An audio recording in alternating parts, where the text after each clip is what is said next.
have to be aware of this industry, AI industry. I think there is a similarity. I don't know, it's my view here. The same what happened with the cosmetic industry when they started to test cosmetics in animals. They're applying cruelty in animals. Now people are aware of this. Most of the companies say we don't test our products in animals. That's the same thing with AI. I think people need to understand everything is behind AI. No, as you said, there is materiality, the energy sources, the bias, and what is representation, what is going on with labor as well. So that's another things that people need to be aware of, because now we're going completely different direction. The hype, we are just seeing the hype of the model. Oh, that model does everything. It does this paper better than an academic student, like a PhD student. So that's the thing. Yeah. That's kind of the magic that impresses me. But you have to look back as well. What's behind this?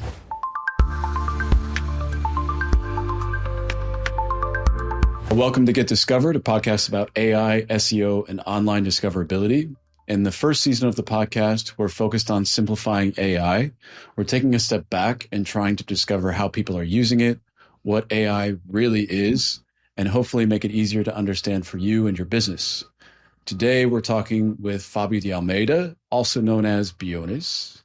Fabio is head of design at Domrock.ai, a Brazilian technology company that provides AI and data analysis solutions for businesses.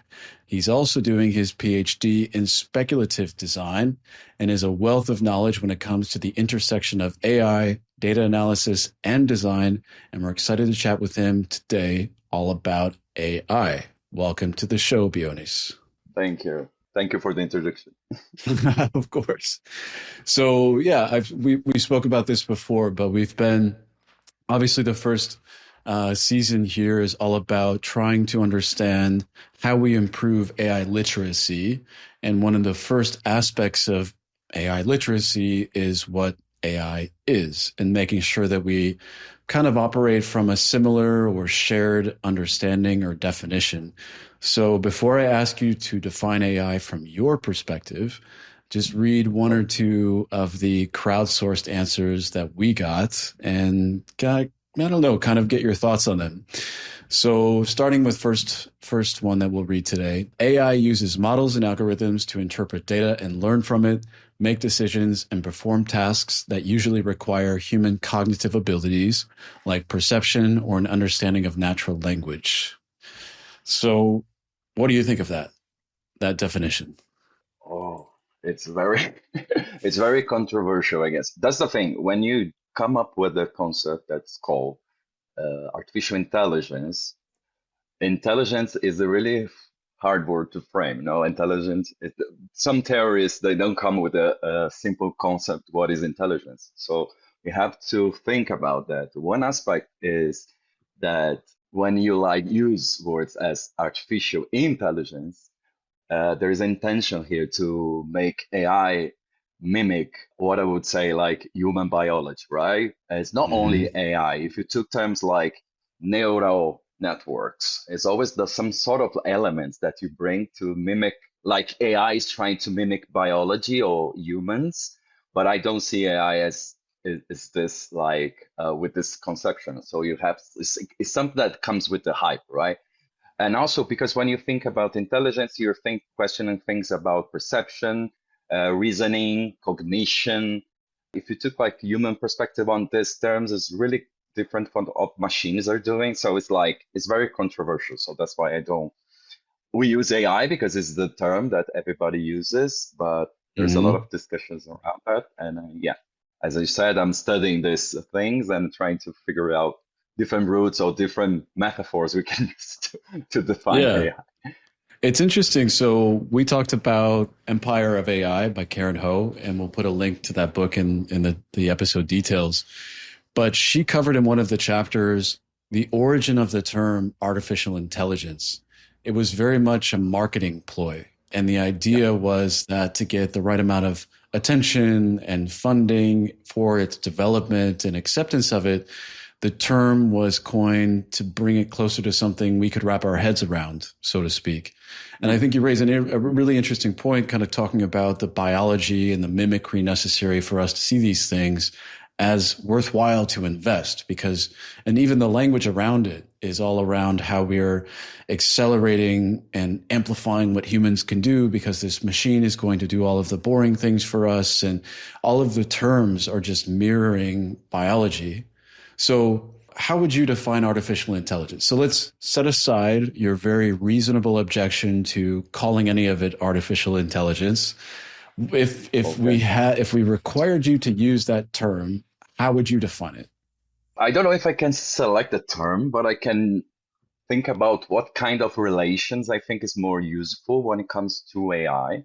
I think there is this author, is called Matteo Pasquinelli, has the book The Eye of the Master. I do recommend.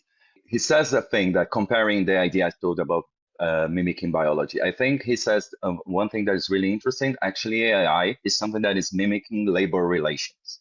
Actually, we are like since we have in the industrial revolution, now we like have this AI thing is like reorganizing how we're going to work, how we're going to perform, how the labor is reorganized. So I don't have like a word specific, but I think the kind of idea that Matteo Pasquinelli brings is really interesting. That's one kind of thing I agree, and I'm more interested to know more about it.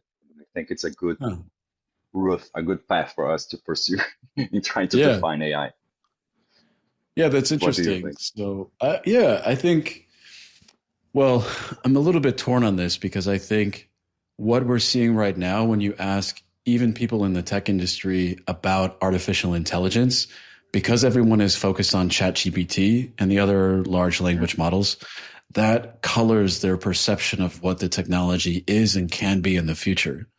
And we see a lot of people Yes. when we ask them to define AI, focusing on things that are conversation based and all of the other things that are very much coming out of these large language models. And with framing it as a restructuring of labor relations, I think is in some ways also pushing it in that direction too, which I don't think is incorrect. But I wonder how much AI really needs to be that way, or if it will be this redefinition of labor relations because we're expecting it to be a replacement to humans in the workplace. Do you know what I mean? Does that distinction make sense? I'm not sure if it's actually the full extent of artificial intelligence. I think it's just what we are focused on as a human race right now, because what we're seeing in the technology as it develops and everything else is making us feel like it's going to replace us, but it's really very far away from Yeah. being able to do that. And I think it Yeah. encompasses more than replicating what humans Yes. can do. Yes, and also there is another, as you said, there's this rushing of like making AI show us that, oh, this doing magical things. As you said, oh, AI is doing boring things. But actually, I think the marketing goes in a different direction as well. That like when you see like, oh, look this movie made by AI, look this image made by AI, look this, it's very artistic, it's very creative.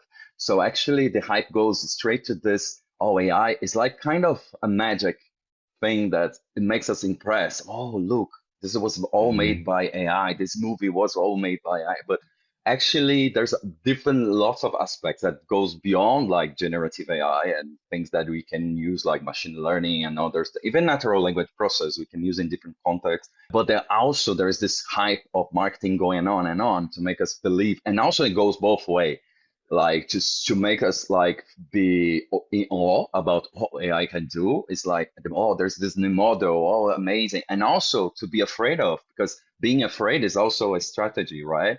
Oh, AI is going to replace us. Oh, AI is going to be catastrophic for humans in the future. So there's this two like hyper hypes going the both directions. But I think in the end, it all comes to the marketing strategy to make Yeah, like humans scared and also desire AI. So you have yeah, to be more grounded in what is AI. For example, I'm talking about like from my different side when I'm working with companies and design AI solutions. Most of them, like when it comes to AI, as you said, now there's this hype about, oh, let's do a chat GPT for everything, right? I work in marketing, I work in sales, I work in operations. I just want a conversational agent to talk to me and solve my problems. That's the thing. But that's the user experience. Like ChatGPT just provides this chat, and you write, and you get this kind of nice conversation with an agent and it gives answers and you can explore things. But let's look at ChatGPT. For there is this saying that Kate Crawford says that I do think is funny when is great at the same time. When you open ChatGPT, you see a small sentence on the back on the bottom of the page say ChatGPT can make mistakes. Yes. Check your phone.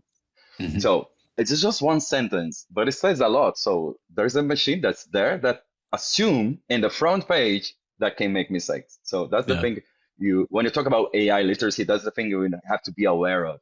And Yeah. also in as I say in companies, is like when people like want to do this, they forget as you said about AI literacy, they forget everything. That's they forget the basic source of any AI or machine learning is data. So when you come to see, are you prepared for like this? Are you want this? But that's why you need to understand what is everything behind AI or machine learning or anything is gonna or any algorithm, any data lake solution gonna provide. But what is behind? What is your data? What is your data say? Do you have the data? Is it Yeah. organized? Is prepared for your business area? Do you have the culture of using data? You make your decisions based on data. What kind of data? An Excel, a spreadsheet, or like some sort of like element? So there's a lot of discussions that people are not aware of, and they come up with the as a CEO, I use ChatGPT for everything, so I want to do this for everything in my life. So it's people are kind of stuck in this mindset of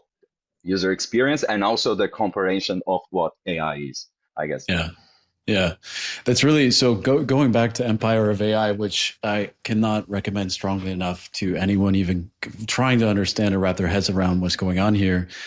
When you talk about data, well, before we even get to that, the thing that I think a lot of people are really not aware of is the fact that if we just focus on AI through large language model, the lens of large language models, that is nothing more but a mathematical prediction algorithm. It is telling you what it thinks is the most appropriate word to come next in the sentence based on the words that were in the previous sentence or the previous paragraph and absolutely nothing else. And that's all based on the training data it had. And now one of And the also, things that's ChatGPT lies.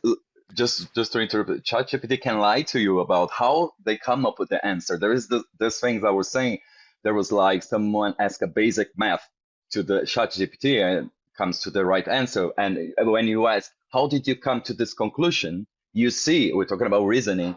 ChatGPT lies to you. He said, "Oh, I mm, did this, this, this." But when you look the infrastructure, what is behind is a statistical model with lots of layers of like possibilities and try and come up with the, it's very statistical. He doesn't know. He always make calculations over calculations over mhm, calculations to give you an answer that there is a chance it might be the right one. But yeah. that's the funny thing. Even if it like it comes with a response, the response is like a lie, actually. It could be, but it's also, I mean, this is what I wanted to talk about next. You talk about data and specifically around training data, right? So Hmm. when ChatGPT went through these different versions, and you had GPT-1, GPT-2, GPT-3, 3.5 is what ultimately was under we were behind ChatGPT, which was released publicly. But with each successive generation of the pre-trained transformer model that ChatGPT is based off of, they had to dramatically scale the training data. And by GPT-4, and now I think they just released GPT-5 yesterday, um, they ran out of high quality training data. So they had to bring absolutely everything in that they possibly could. But they're not really allowing open analysis. So they're not allowing anyone else in the world to analyze the data that was in the training model that built ChatGPT and the subsequent iterations of it.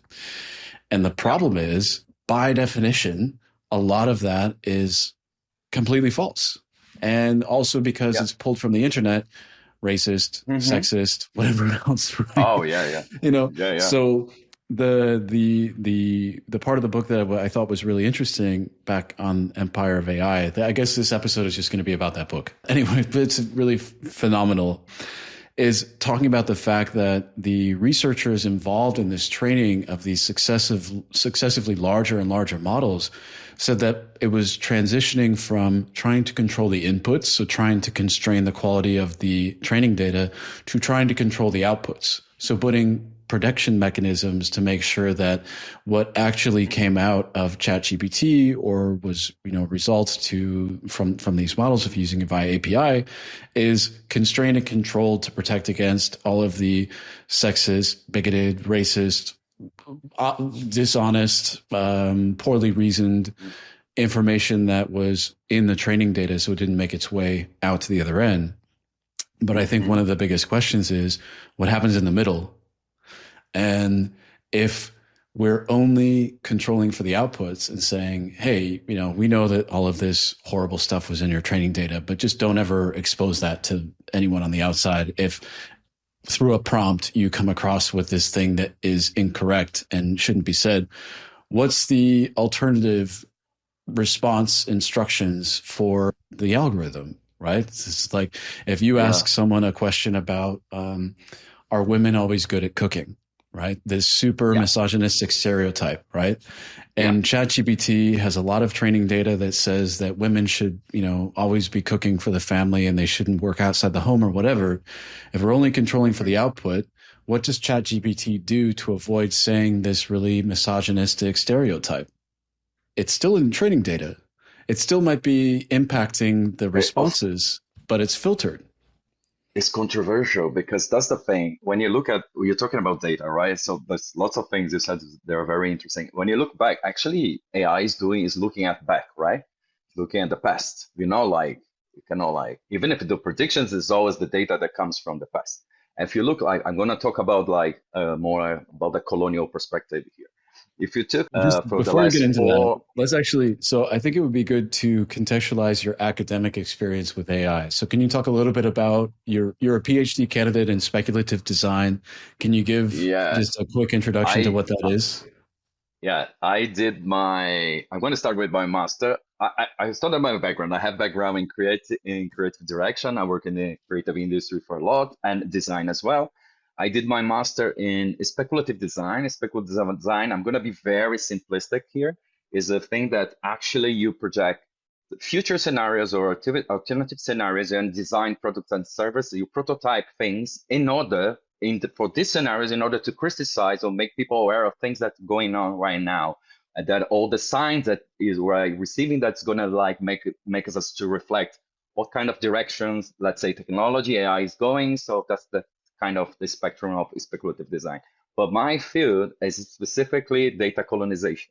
I study the intersection of speculative design and the colonial theories, and I was really, really into there's a book that I recommend as well. It's called The Cost of Connection from Nick Codry and Ulysses Mejias. They came up with this concept of data colonialism, and I'm going to talk about this a little bit because it comes to your reflections. I think there's connections with that. If you look at the past, say from the 90s to here, it's like everything the data we collect in the digital infrastructure comes from the global north, right? You're talking about lots of image text that was produced for countries they have advanced technologies, Europe and US, and that's it. And most of the training data come from this global north. So most of the things that AI reproduces now and ChatGPT reproduces now is looking at the data that was being gathered from all this data from the global north. But the thing is, they don't understand what's going on when it's called the global south, for example. For example, for my master, I did a paper exactly on this. I was using Midjourney. If you don't know, Midjourney is a text to image model, that generative model. And I was doing a simple question, asking Midjourney a simple prompt, I'd like an image of a religious person. That's it. And that was the phase one of my research. And then the phase two, I did another question. I want an image of a religious person, and I put four countries. I want Brazil, Nigeria, Japan, and also USA. And then I was collecting with the simple prompt. I didn't say anything about gender, age, any cultural aspects. And what's the image? When I asked Midjourney, give me an image of a religious person, that is all the same. 98% of the image was a old guy with a white beard, long hair, like Santa Claus, like Gandalf, or it's just a vibe with lots of Christian elements, like crosses. They dress up like a pope.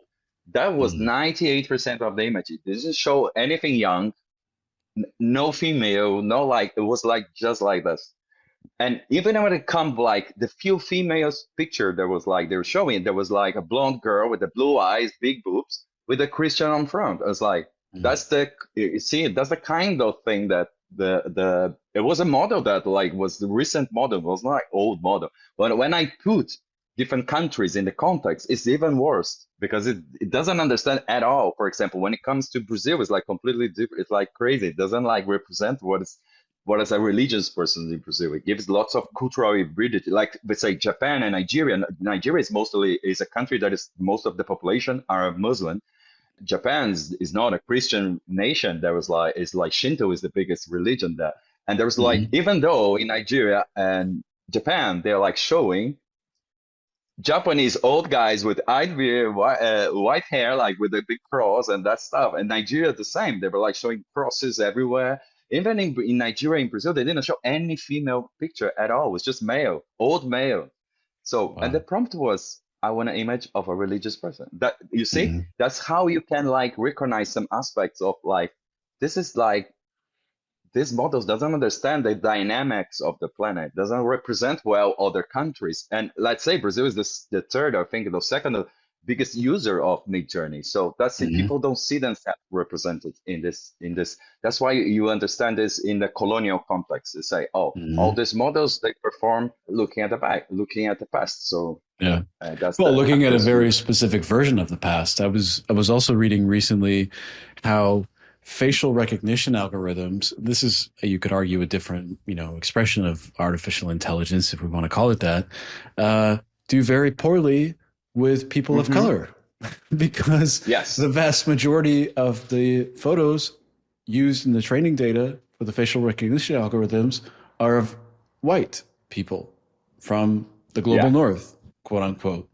And so Yes. we've taken this, and the really thing that's the thing that's the most concerning for me is without the literacy to really understand the limitations of these models and the tools that are built on top of them, we don't we take what looks like this appearance of objectivity, right? And we say, oh, Hmm. it's no one has the algorithm can't have a bias. It's just technology. It just is this person is or is not that person, or this is the right thing to do or isn't the right thing to do, or whatever. But in reality, I think you could argue that because of the fact that all of this is predicated on training data that was selected by humans for the most part, not only is it biased as much as we are, maybe even more so, because there's no ability to train an awareness of that bias. The only way we can do it is by retraining the models with better training data. And if the people with the authority to select the training data don't change, we're just Yes. cementing in a very permanent and opaque way the existing social Yes. biases that we have. Yeah, because data actually is just two things. One is situated, because what is like the data perceived in the context, like I'd say other country. So, and also data is a part of that is there is different approach when it comes to this. It's like it's relational and it is also situated. So it's for you data could be something. For me, data is could be something completely different. You have different uses of the what is Hmm. data anyway. So there is even another aspect. We're talking about terms, right? There is Hmm. even the taxonomy around data is controversial because it comes from Latin, that's datum, that it means Hmm. something that is given to you. But actually, data is not something that nature gives to us. It's actually the opposite. It's something that we capture from reality. You have intentions when you collect this. So it shouldn't be called data. It should be called capture because that's another thing that we naming things are very important here. So there is people that discuss this. Even the name of data is controversial. So Yeah. it's like, as you said, they're always like, I'm collecting this piece of sign or information for what? No? For what reason? I'm gonna give you an Yeah. example. You're talking about bias from this model, no? There is this research actually doing by, I'm gonna find the link I sent to you, but I don't remember the name. And so I think it's John Thorpe, something like this. He was like, he analyzed one of the biggest models biggest data sets of images. It's called Lion B, And there was like Hmm. all most of this is really interesting. Is I can send you guys the link. It's like you can see they dig in inside this to see what is the images label. What is that? Because it happens because for this model you need an image and you need a description of this image, right? And lots of these images that compose this biggest, the largest data set, actually that works in Midjourney, ChatGPT, every place, every text to image model kind of uses this because it's the biggest. Most of those images they're labeled by e-commerce companies, so Hmm. they're like labeled by e-commerce purpose for selling purpose. So that's not like there's a purpose of like when they label an image, they say, oh, this is something that we're gonna label because we want to sell this. So that's one aspect. The other aspect is like most of this data set relies on stealing artwork from other artists. It's like there's another issue around authorship around this. Like we have no control. What's now there is this big like thing when they did this AI tool that mimics the Studio Ghibli like design Yes. aesthetics, and it's very like they went mad because they said, "Oh, it took me like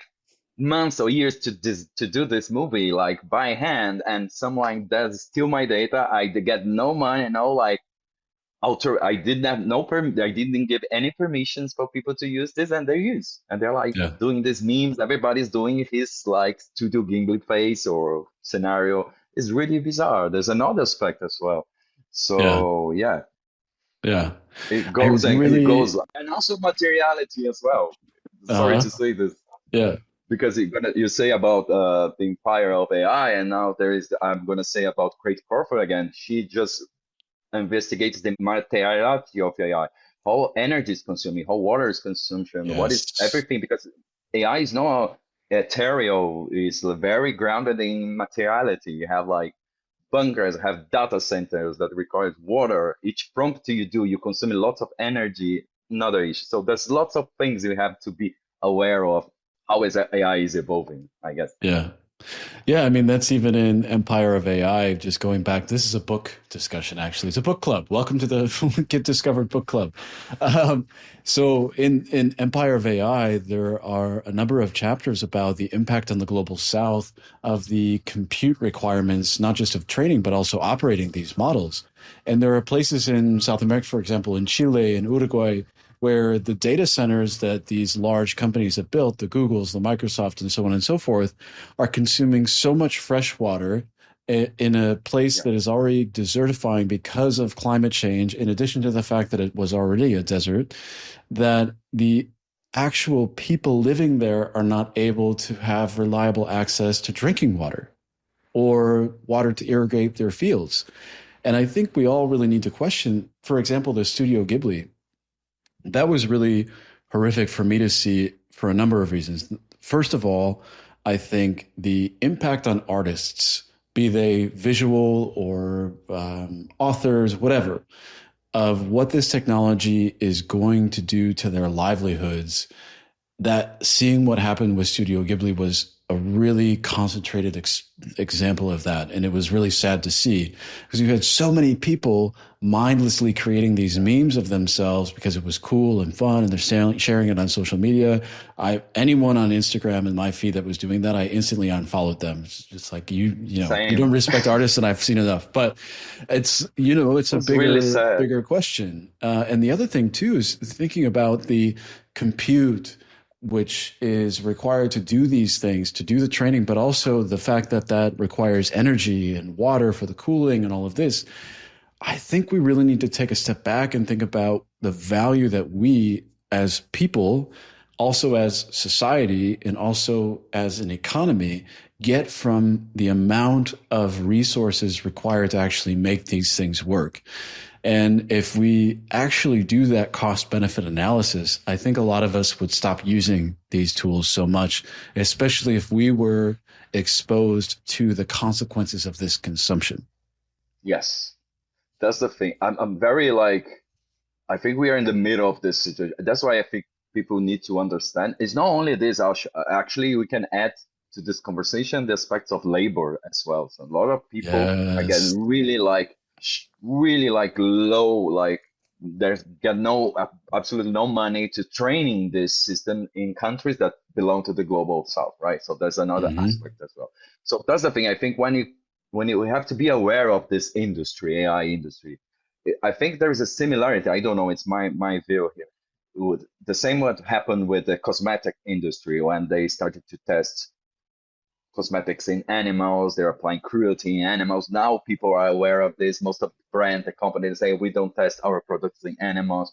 Let's say with the fashion industry as well, when they're like doing your t-shirt costs like $5, but it was made like with really poor people in like another country that was get no money for like fabricated this t-shirt. So that's the same thing with AI. I think people need to understand everything is behind AI, not like as you said, there Hmm. was materiality, the energy sources, the bias, and the, what is representation, what is going on with labor as well. So that's another things that people need to be aware of because now we're going completely different direction. The hype we are just seeing the hype of the model. Oh, that model does everything. It does this paper better than an academic student, like a PhD student. So that's the Yeah. thing. That's kind of the magic that impresses people. But we have to look back as well. What's behind this? What's the history behind AI? That's one of the things that I'm interested to study and to develop ideas. Yeah. Yeah, I think this is a really important part of AI literacy is understanding not just how it works, but what it was built with and by whom, and like the pluses and minuses, the pros and cons to its existence in the world, and how far we really need to go with this, how advanced the models actually need to get to provide a useful benefit to humanity. And I think we're probably to the point where it's already a lot further than it ever needed to go, to provide Yes. some real value.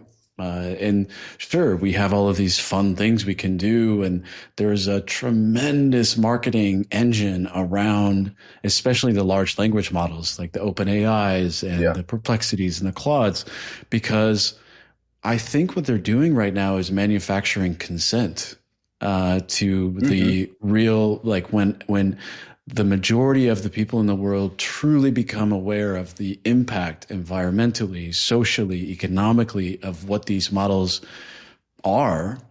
I think there will be a lot of objections to that. And I think what we're doing right now is we see a tremendous amount of marketing muscle behind these large language models and other tools.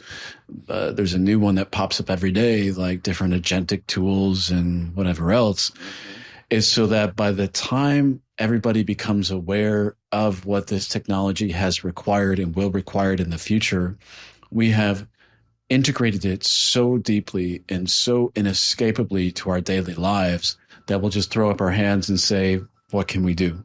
Right? Yes. Yeah. That's very yeah. That's the where we are now. So that's really Yeah. complicated. But this we have to be at least we have to start to be aware of this. This Yeah. what's going on. I think the AI literacy comes from this perspective of like digging in this history of AI, what is like behind this decades of like stealing data from others for I don't know collecting data without our permission, changing our social relations, because actually that's one of the things that Nick Caldry and Ulysses Mejia says when they come up with the concept of data colonialism is this exactly this transformation of social relations in data relations. Now we just like Hmm. here we're talking there's everything we live today is surrounded by any some sort of data technology that's collecting data from us all the time, and it's our experience that's being like colonized. In the past Yeah. was land, now it's us. We are like the natural source of data, and they take this data as something that is natural in the world for Hmm. us to take. Like there was this the Economist came up with a cover of the magazine on 2017. It's called "Data is the New Oil." Like this, oh, data is the Hmm. most valuable source, and comparing data to oil. So data is not oil at all. It's not found in nature as a raw material. Is extract from our like life experiences. So that's the Yeah. basic thing you need to be aware of. And also, there's lots of products that are built on this, and these companies ask for money to and to pay. Like if you want to like use ChatGPT, like a great model Yeah. is like you see, that's the kind of thing we need to reflect. So that's Yeah. like what I'm like being interesting to do my research on. And Yeah. creativity, as you said, is the easiest way to make people be in awe of the solutions.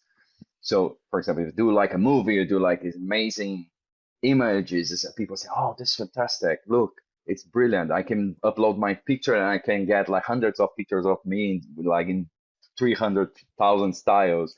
And this is kind of thing that gets people in the heart emotionally connected with this. Oh, this is magical! This is wonderful! But that's the thing. Yeah. There is this meme that I loved. When I don't remember the author, but I really wanted to remember, but it said, I want AI to do my laundry so I can do creative things.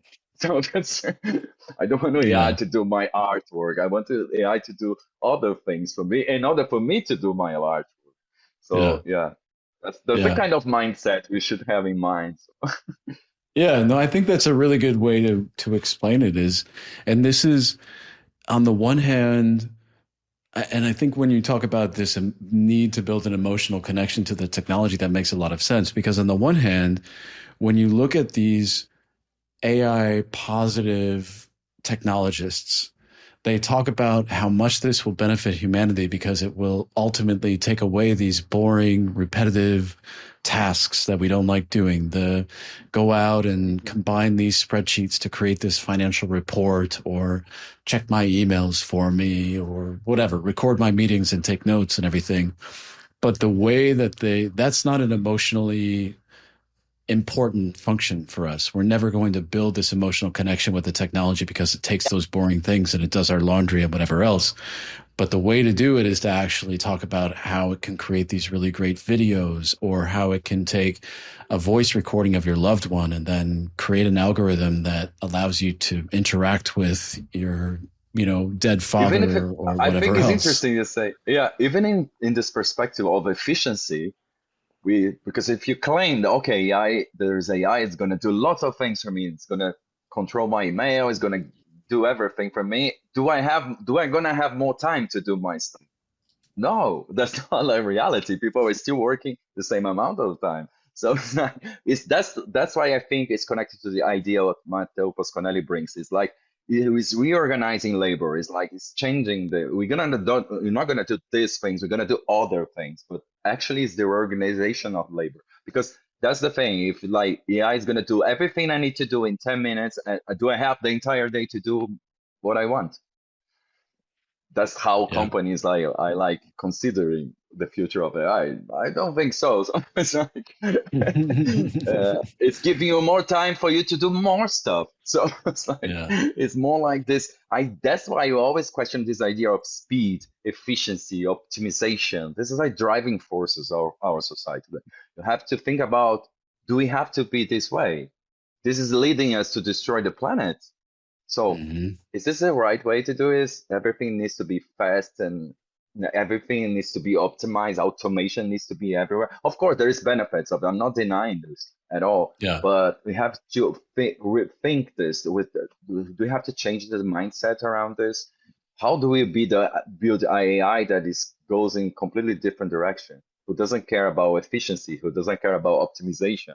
It cares about other things like Yeah. observing nature, like sensing other things, like make us be more connected with nature, for example. I don't know. There's lots of things we can explore here, but uh, that's this mindset that AI is like always perpetuate on us. Let's be fast. Let's be efficient. Let's optimize everything. It's like, Yeah. Yeah. Yeah, it's a good question. It's all like, of course, it's nice to think about things running more efficiently and more effectively and all of that. But like just to put a point on this, on another Empire of AI reference, it's quite frequent that you see a lot of these pro AI technologists talk about how artificial intelligence and artificial general intelligence is ultimately going to help us solve climate change. The irony is that a lot of what we're doing right now to really? train these models is actually increasing the likelihood of a climate catastrophe, right? Because they consume crazy amounts of resources, electricity, water, and so on and so forth. And also, when I just sit back and think about it, are the things that we need to do to solve climate change unknown to us right now? I think we all know what we need to do.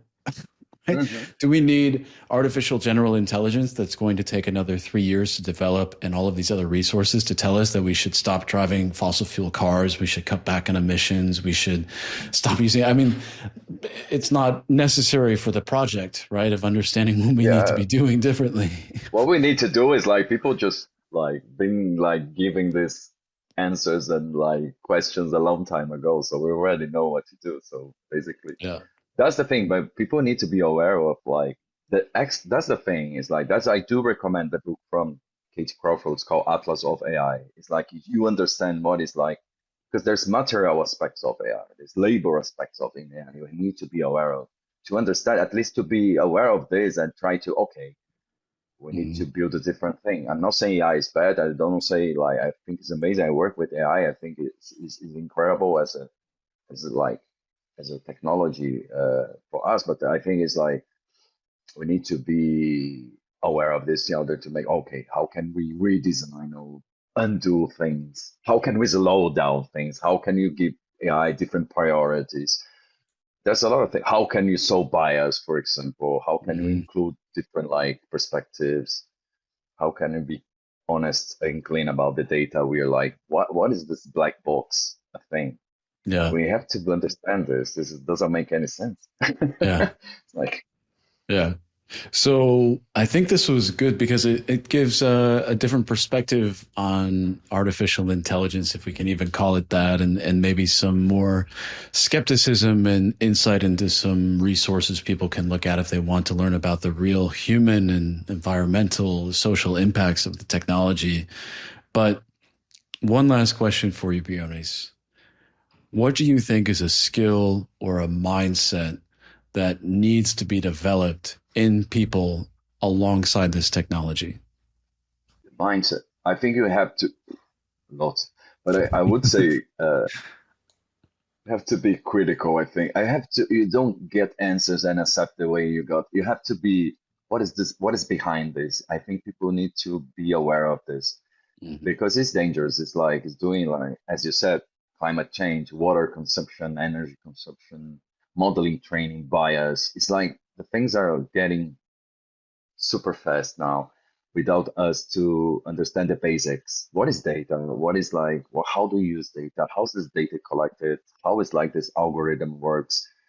How are we doing this? What's community involved in this? This is like, this belong to how the governments are involved in this.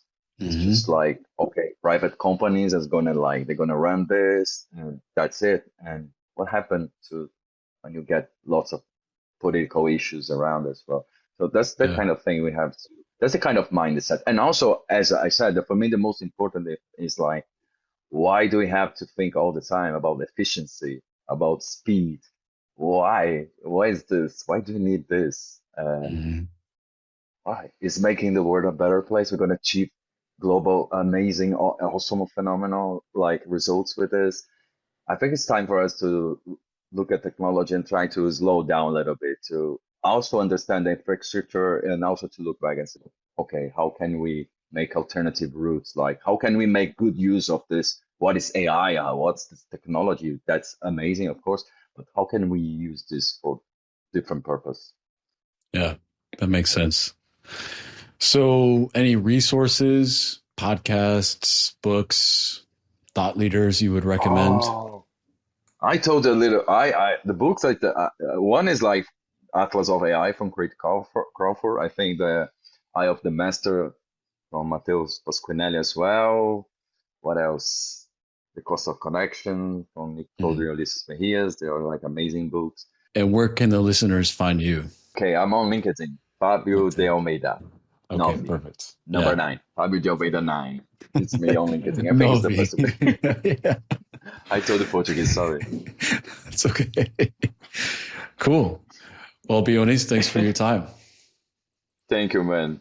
Thank you for your Thanks time. for tuning in to Get Discovered, a podcast where AI, SEO, and the future of online visibility collide. For more about us, swing by Prerender.io.